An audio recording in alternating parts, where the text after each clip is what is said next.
It doesn't take a village. You don't need a huge team. What you do need are talented people that can do more than one thing, that are committed to the execution piece, and most importantly, are committed to the quality work. And again, I am literally the luckiest CMO on two legs for sure. I'm Wow. extremely blessed, and I'm aware.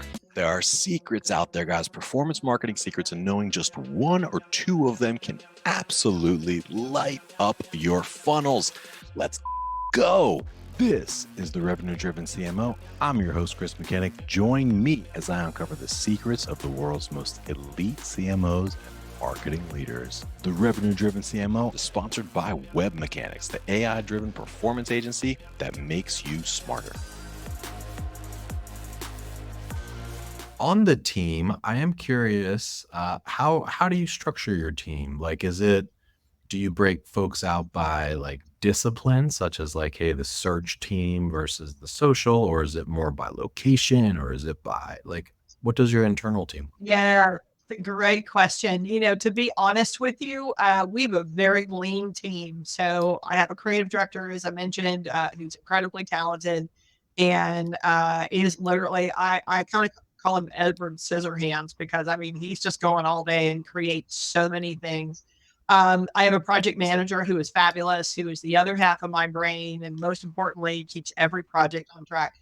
I have a strategist that sits at our Pittsburgh campus, who brings the institutional knowledge. She's been in South College for a while, and she runs our social media calendar, and keeps up with all that. She also has the more tactile side of the web, and changes and updates.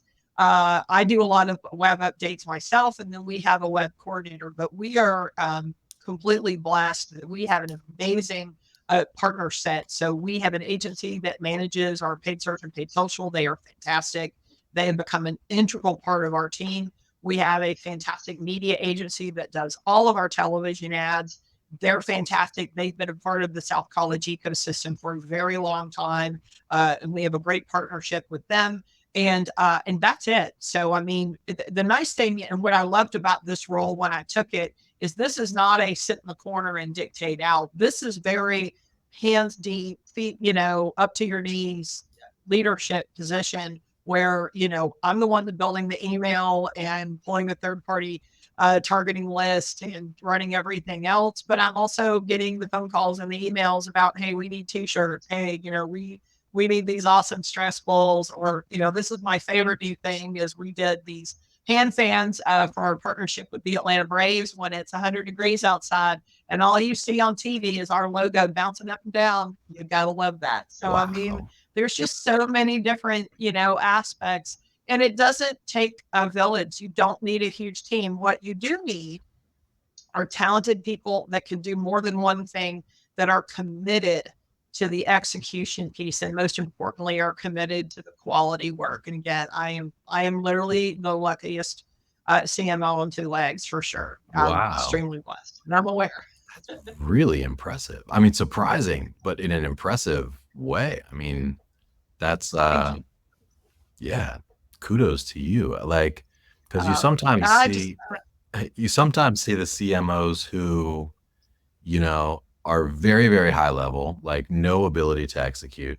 You sometimes see the CMOs who like aren't really CMOs, they're kind of like more like a strategist or like a project lead, but you are really the full package. And I'm not just saying it. Thanks.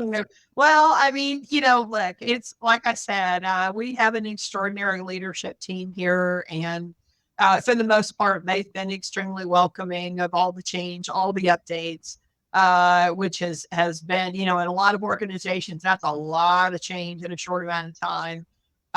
But on the other hand, what I loved about the role is the kind of the ground floor opportunity. There's a great little meme that I love, that shows two goats in a yard, and you see the house burning behind them. And I love that meme, because it's really kind of what I had to do, is I had to kind of come in and burn it down and then build it back up. And again, it was about choosing the right partnerships, the right people on the team, and the right mindset. That, when the chancellor asks, we execute. I mean, that's literally the mantra we live by. You ask, we execute. Yeah. No, that's brilliant. And Triple. it sounds like you've got a pretty talented agency. Did you know them from a previous lifetime, or did you just do like an RFP? No, well, we did the RFP. I do formal RFPs, and I will admit, I'm sort of known a little bit in the industry. My RFPs are actually hard. I deliberately make them very challenging and long, and I do that because it's a great way to weed out agencies that aren't serious. If they don't, take full advantage and they sort of cut corners and don't submit, then it's easy for me to sort of discard them because they're not going to pay attention to my business. I had heard about this agency from one of our partners who said, "Hey, look, I happen to know this agency. They specialize in ADU. Don't know if you're interested." And I'm like, "Oh yeah, invite them to the party." So I knew from my first phone call that they were incredible. I bonded immediately with the agency president and really liked their approach, liked what they had to say. And the RFP process was fascinating because it gave me an opportunity to evangelize with the rest of the executive team who had never gone through a formal RFP.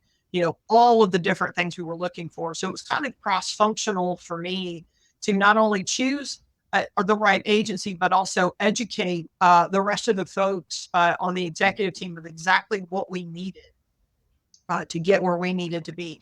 And it's not that our previous agency was bad. EDU is very specialized. And of course, lead generation is very different from branding and it's very different from, chasing cards. It's very specialized. And so finding an agency that really understood and can walk the walk, talk the talk, and really understand all of it easily was incredibly important. And we got down to two agencies and it was really neck and neck. And then when we had the final presentations, it was like, okay, and it's chemistry. I mean, I have to be honest with you, it's chemistry. And having sat on the other side of that table a few years on the agency side, what you never want to be is the client that everybody goes, "Oh God, not them." I was really, I was really, really pressed to make sure that we're the kind of partner that when there's a beta opportunity or something new, oh, let's call those guys. They're great. They're always up for something.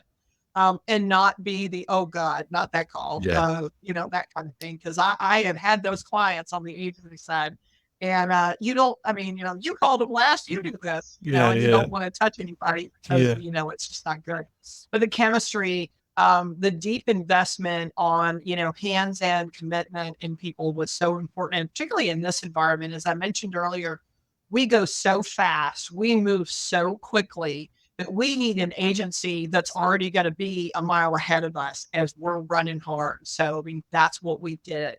And they've been our agency for 2 years and it's working. And I think they have really changed the way that we think about the business. And it goes back to what I said earlier about being a very transactional, as we tend to be sometimes in that relationship, but they also understand the other side of the coin.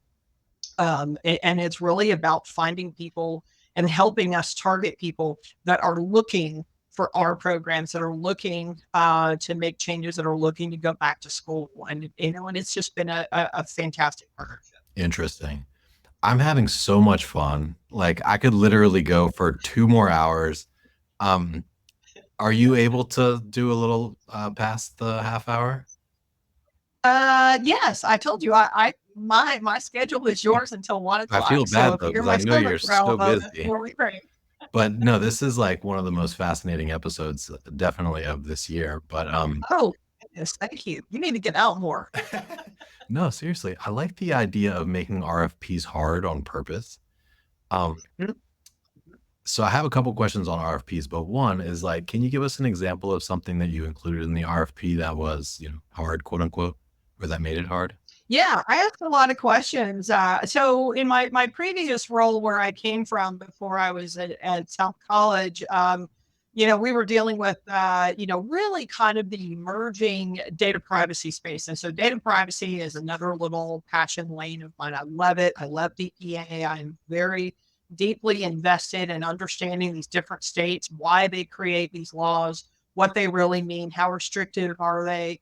So I asked one of my questions in the RFP was, talk to me a little bit about DPA and what's your approach and how do you handle the different states that have different, at the time there were only 2 states, which was, I believe, California and Connecticut at the time.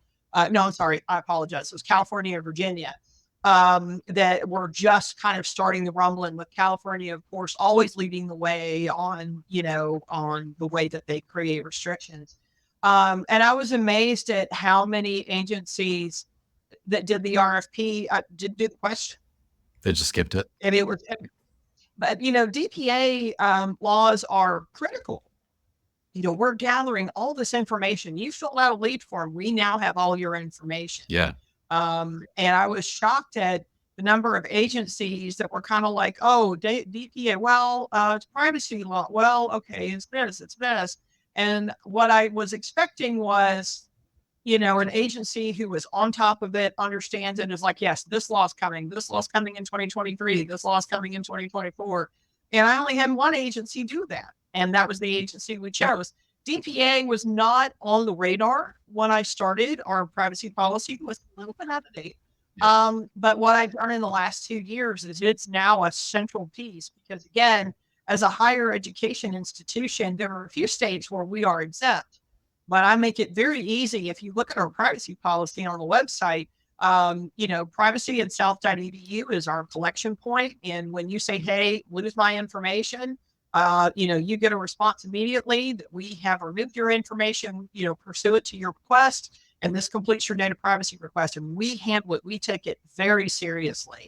And again, I was well schooled from my previous employer, where that was a very serious focus. And again, for businesses, and this is a message to all of your marketing listeners, if you are not paying attention to privacy policy and DPA, God help you, because it's only a matter of time. You will get sued at some point. Yeah. And it's becoming a bigger and bigger and bigger issue that, again, as collectors of information, you need to safeguard and take the appropriate measures to preserve and save that information. And we've been working on that for some time here. And, we absolutely stand by the safeguards that we have taken to protect student data. And so for us, it's been a nice pollination of that. But that was just an example of one thing that I put in there as kind of a weeded out question. Hey, exclusive for listeners of this podcast, Web Mechanics will do 10 to 20 hours of work for you for free. Literally no sales calls, no BS. Just give them a problem and they will put a team to work for you for free for 10 to 20 hours, even if you're already a client. If you're struggling with demand gen, lead gen, SEO, SEM, Google ads, LinkedIn ads, conversion optimization, if you can't get Facebook or Meta ads to work for the life of you, or you can't figure out attribution, Web Mechanics will take a good hard look at whatever problem you give them, whatever programs you put in front of them, and they will give you an objective, informed opinion, plus some advice from 10 to 20 hours of senior level attention. So I would suggest take them up on this offer. It's ridiculous. Go to revenuedrivencmo.com/free, fill out the 2-minute form, and you will not regret it. Literally zero downside, unlimited potential for growth. So do yourself a favor, revenuedrivencmo.com/free, no hyphens, no punctuations. You will be happy about that decision. No, that's really good. I've got to admit, you're the first person I've ever heard say, I love DPA. Like most people, I think it's fascinating. Their existence, Well, and I'll tell you why I like it. If you stop and think about it as a consumer, and I put myself in the consumer shoes. Now, as a marketer, all the data is awesome. But if you think about how many places you give up data and information, doctor's office, when you drop your business card in a fishbowl or something, when you put an app on your phone, when you enter your phone number at the grocery store to get discounts, all you're doing is pushing data for someone to take and go do something with. Yeah. And so what's happening is you have kind of an interesting dichotomy that's happening at the state level, where you have politicians versus real data privacy experts. The politicians just want to go, nobody gets data, nobody. It's bad, it's bad. But then thankfully we have, I think smarter people that really understand, arbiters and collectors of data, that collection of data actually does good things for you. It means that you get information you may need, or if you're applying for a mortgage or, something else, that data is going to help you. There's places obviously where it doesn't help you, junk mail, junk text, Yeah. stupid emails that you don't want, things like that. But in some cases, it can be harmful. And so I think having a nice natural tension between wanting to protect consumer data, but also not penalizing the consumer so that, I don't get diaper ads and stuff from Pampers in my mail because they know that I'm obviously, I'm not raising children at this time. Yeah. Mine are in their 20s. So that's a good thing. But the bad thing is, I get solicitations for like graveside purchases and caskets. Yeah. So I mean, there's kind of a two-sided thing.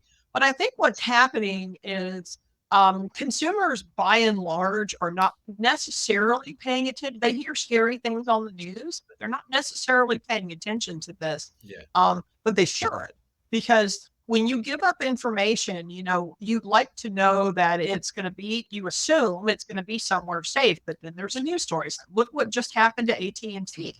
They had this massive data breach, phone calls, text messages, phone numbers, first names, last names, all of that has now been scooped up.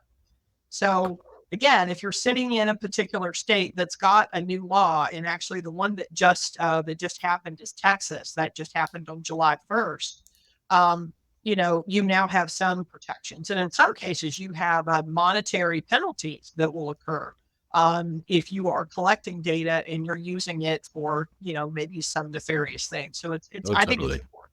Totally. No, I would definitely agree. And I have not heard about that many lawsuits around data privacy, but I'm sure that they're going to be coming soon, right? Just like accessibility. Yeah. Like you mentioned accessibility earlier. My brother actually works in that space. And, it's real and you will get Yeah. sued.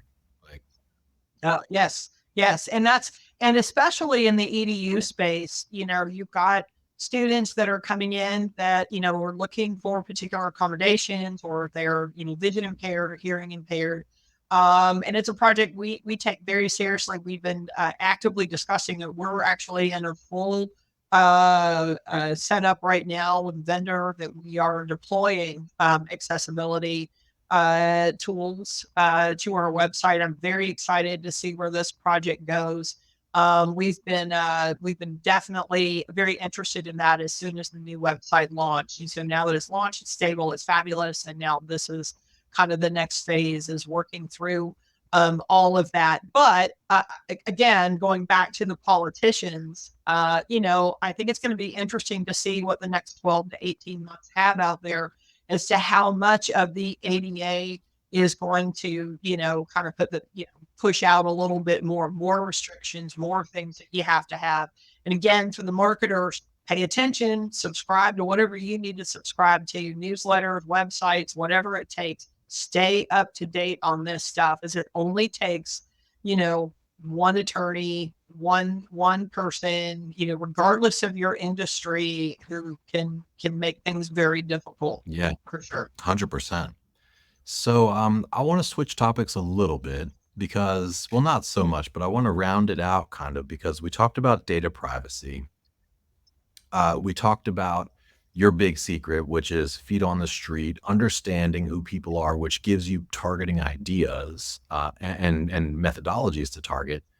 But like, what, like with the changing demographics and just the generally large world of, or the generally large market rather, like what is your strategy when it comes to demographic or psychographic targeting in general, or like, Oh, you're gonna laugh at this. To be honest, I walk down the hall. I mean, I know that sounds so cliche and so simplified. But I can walk down the hall here. We also have another campus 7 miles down the road. And I can walk the halls around School of Nursing, or nurse anesthesia, or pharmacy, or the physical therapy floors. And I mean, it's right there in front of you. That's your slice. And what I'm seeing is everything. I see every age. I see every ethnicity. I see older people, younger people. It's everything. And I mean, I use this silly analogy that, when a building blows up and then you look at the shrapnel that sits around when they're demoing a building, to build something else, and you see the rebar, you see the concrete, you see the wood, you see all of these things that make up what that building was. I mean, it's really kind of the same principle. I mean, you're looking at, the different slices that you see as you walk the halls. And I also pay attention to our success stories. We have a whole series of success stories that with graduates that have gone on to do great things, or students that are having these great experiences. And, and you look for all those things that make them different. The reasons that a student decides to become a nurse can be deeply personal. It could be a family member that they saw, maybe having healthcare issues, or they were taking care of themselves, or they have a family member that is, worked as a nurse. These are deeply personal reasons that people choose the directions that they do when they want to, go into a particular career.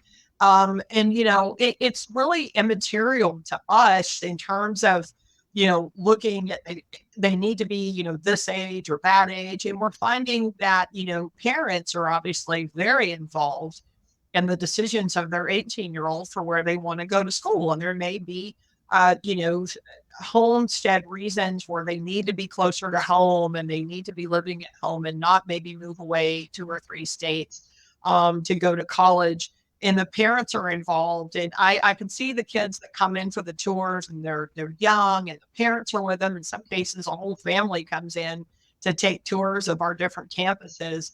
And it's exciting because it's like a whole experience. But then again, like I said, it's like that woman I met in Atlanta that's a single mom, or, the man that I talked to that is, a police officer, and now he wants to work in electrical engineering. I mean, it would be foolish from a marketing perspective to, stay in one box and not go anywhere. I mean, the demographic is so wide that, again, we just create an environment that, wherever you are, we're there too. And if you're interested, we're here. I see. So when you sit down to run a campaign on social or display or TV or whatever it is, you're basically just going broad target, like pretty broad targeting. Well, it depends. I mean, it depends on the program. When we're looking to, create targeting for, let's say, Master of Science in Nursing programs, these are by and large people that already have their RN, they're registered nurses, they already have a bachelor's degree, and they are looking for opportunities. So, I mean, that target does get a little more narrow because you obviously don't want to, reach out to someone who is, more interested in accounting or more interested in ministry or something else. So, we do try to keep it very, obviously in a subject vertical.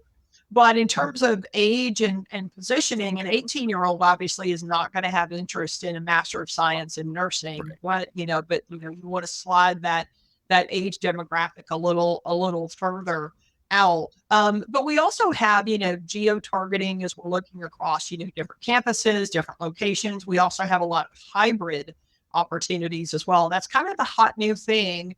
Oh, I don't know if it's new so much, but it's kind of the hot thing right now is having these hybrid programs where they only need to come to campus a select number of times and they can live anywhere to do their didactic piece and their classroom work. And then they come in for labs, they come in for clinicals, but then they go back to wherever they live. And that's what people like, and that's what they're interested in. And so that's another, kind of way that I think the EDU industry, instead of being, very rigid, you must come to campus, it's now more about more consumer friendly and more consumer focused that, again, your opportunity as a higher education institution is to provide a pathway for a student that's going to suit them best. And it's really about fitting to the lifestyle, which makes CVE interesting, which makes online interesting, of course, makes hybrid interesting, because a student can really kind of select the kind of experience that they want. Mhm. Now, forgive me for my ignorance here, but when you're targeting online, is the whole country your oyster, or do you have to target, or like, are you only able to accept folks that are in one of the states that you operate? Yeah, that's a really interesting question. I think it depends on the program. So nursing's a great example where online nursing degrees for particular disciplines are not necessarily recognized as favorably in some states as they are in Mhm. others. So we pay attention to that, and Wow. we do have exceptions. In terms of targeting, I think it depends on the state. There's a handful of states that we don't do any advertising in because, we've just some choices we've made. But we do tend to focus probably a little bit more on the eastern side of the country. But I mean, we've also been, I think, very smart about paying attention to where our enrolled students actually come from, because that's also kind of indicative of where we need to focus. So those are things that we listen for. But then we also listen for other things, and that is when students enroll for particular campuses, but they actually live somewhere else. It means that, and they're very honest. They're actually moving to that area. So Nashville is a great example. Nashville is a highly transient, very popular city, and more people are moving to Oh, Nashville. yeah. And so we do get students that enroll that are currently living somewhere else that plan to move to Nashville. Mhm. So that's actually another really interesting dynamic to watch. Yeah, very interesting. So, hey, I know I'm going all over the place here a little bit. When we edit it, we'll put it in like a more, logical order. But I'm curious about tools and tech. So you mentioned Brevo. Like, are there any other like ad tech, targeting tech, like tools that you just love and can't live without? Now, eyes on your own paper. Now, come Oh, on. yeah. No, no, I no. can't You don't give have to away share. the whole thing. Only anything that you're comfortable with.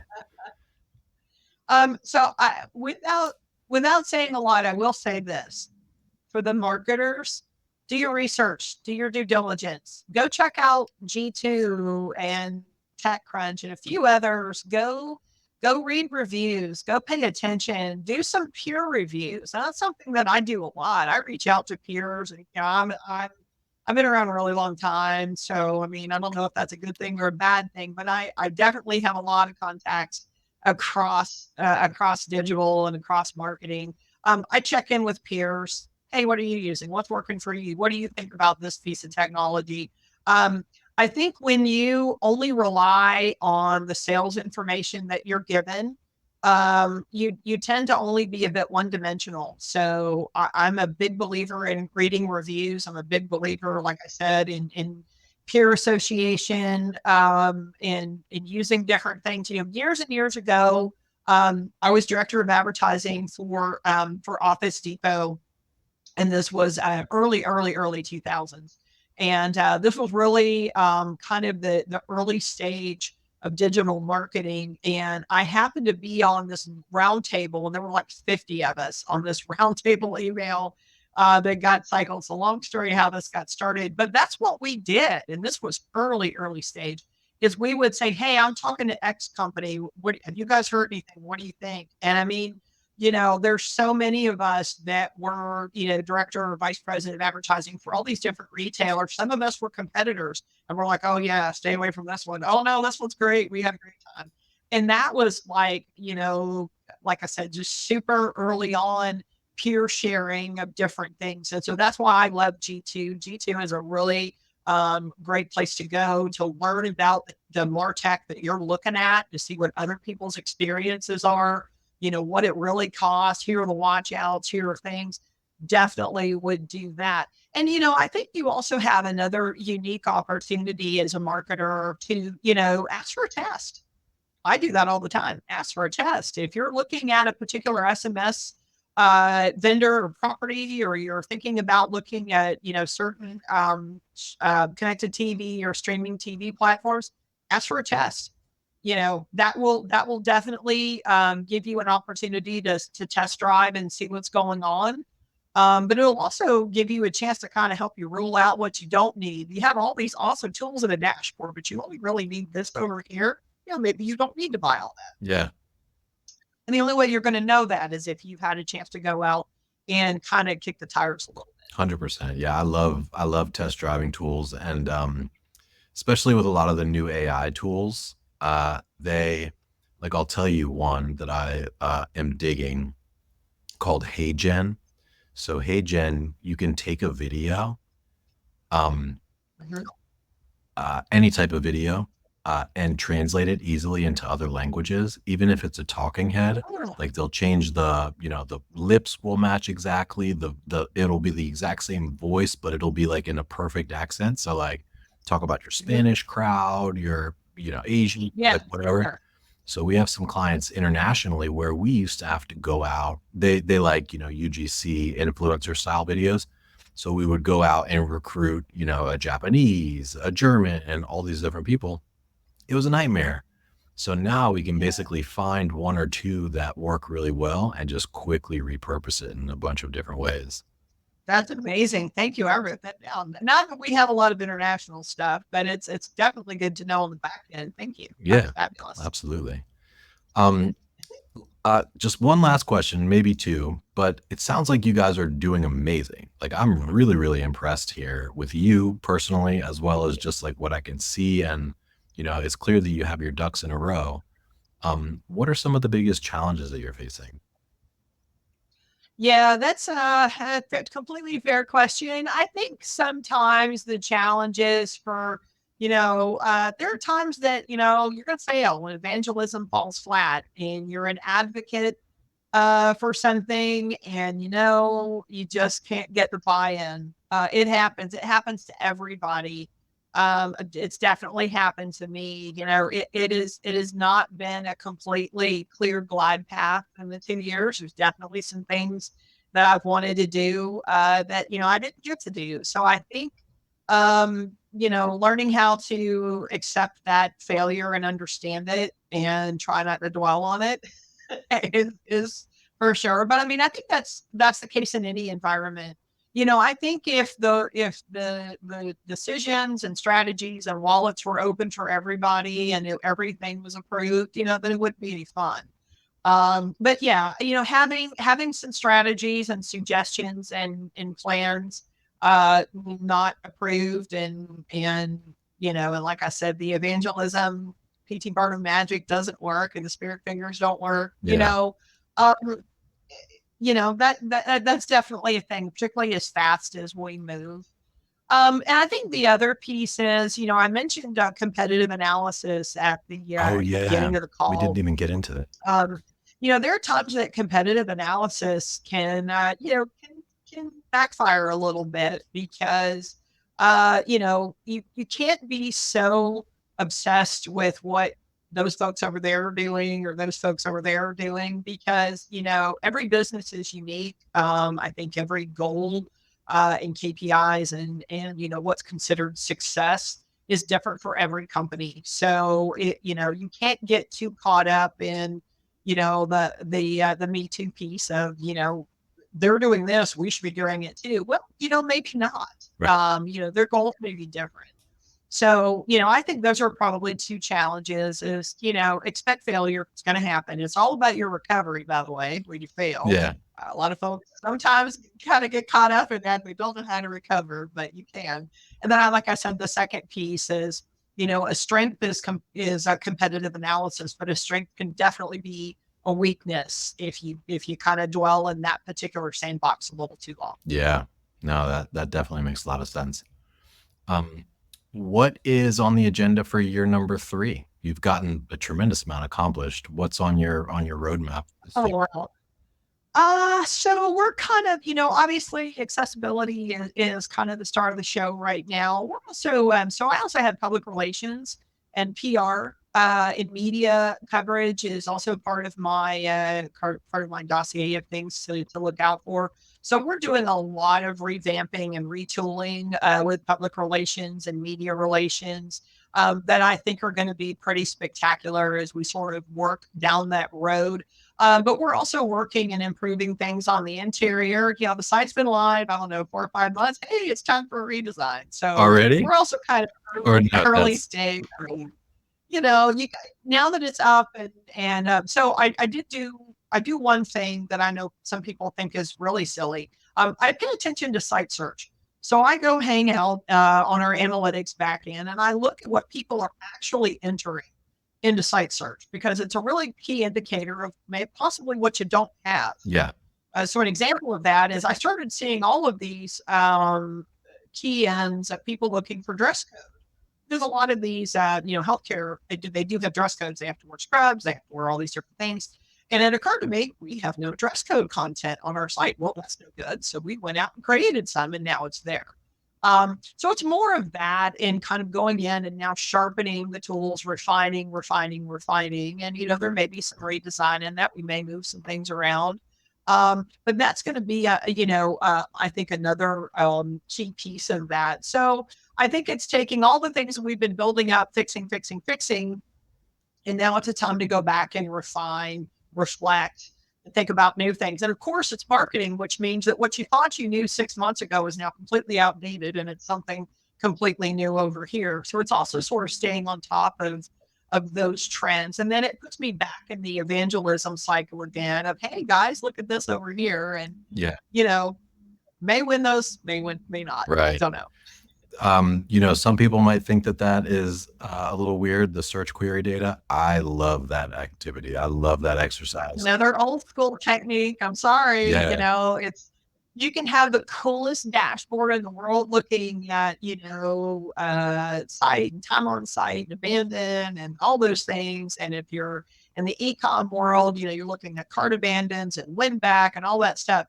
But if you're not paying attention to what people are actually looking for on your website, you are missing a key piece of the puzzle because it goes back to that theory of, your job is to get them in the door. But if you're losing them out the back door, you need to figure out why and what is it that you don't have that they're looking for. So yeah, absolutely. I also love chat transcripts. Yes, that's a good one. And open text form fields. So we'll sometimes just put a form up, just like a real simple survey, like, hey, did you find what you were looking for? Yes or no? And if they're like, yes, we're like, thanks, have a good day. If they're like, no, we put an open text box. And man, the insights that you can get from that little activity are just so incredible. Saying we definitely look at that. We definitely look at, I'm a feedback queen anyway. I love feedback, because until someone, shows you what's going on, you may not see it. And so any kind of, it's not really customer service because again, we're not a service industry, but any kind of CSAT and feedback and information that you can get, and again, looking at site search was a great way to figure out that we had no dress code content. Yeah. They couldn't find this particular item. So we did a better job of making sure they could find this particular piece of content. I would never have thought to include any of that. So, we look at that, we listen to, admissions phone calls, obviously anything that is chat related, chat text, that's the golden nugget. I mean, it kind of goes back to the whole get out of the boardroom theme again is, sitting in a circle with the same people looking at the same stuff and you're all speaking the same language is awesome.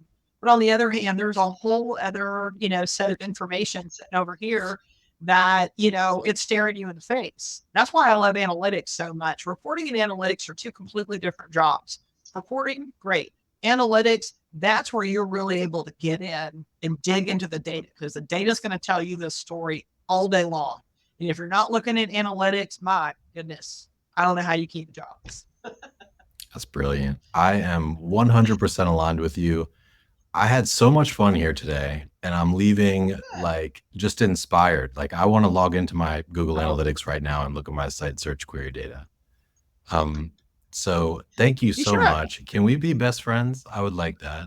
Of course. For everybody listening, if you enjoyed this or if you got any ideas or came away inspired, please share this with a friend or drop us a 5-star review wherever you get your pods. We really, really appreciate that. Kathleen, I really meant it. This was literally the highlight of my whole month so far. I hope that we can get you back on. For folks that would like to learn more about you or South College, what would you direct them? Oh, sure. Well, if you want to learn more about South College, you can find us at south.edu. Don't be a stranger at south.edu. And if you want to learn more about me, you can find me on LinkedIn. Very easy to find, Kathleen Stockham, and you can't miss the hair. Let's Love connect. that. Cool. Kathleen, stay on the line just 1 minute. But for everybody else, that was another exciting episode of Revenue Driven CMO, and we will see you next time. And that's a wrap. Thanks for joining us here today. For show notes and other episodes, visit us at revenuedrivencmo.com. That's revenuedrivencmo.com. And hey, exclusive for listeners of this podcast, Web Mechanics will do 10 to 20 hours of work for you for free. Literally no sales calls, no BS. Just give them a problem and they will put a team to work for you for free for 10 to 20 hours. Even if you're already a client, if you're struggling with demand gen, lead gen, SEO, SEM, Google ads, LinkedIn ads, conversion optimization, if you can't get Facebook or Meta ads to work for the life of you, or you can't figure out attribution, Web Mechanics will take a good hard look at whatever problem you give them, whatever programs you put in front of them, and they will give you an objective, informed opinion, plus some advice from 10 to 20 hours of senior level attention. And that's just because you're a listener of this podcast. So I would suggest take them up on this offer. It's ridiculous. Go to revenuedrivencmo.com/free, fill out the 2-minute form, and you will not regret it. Literally zero downside, unlimited potential for growth. So do yourself a favor, revenuedrivencmo.com/free, no hyphens, no punctuations. You will be happy about that decision.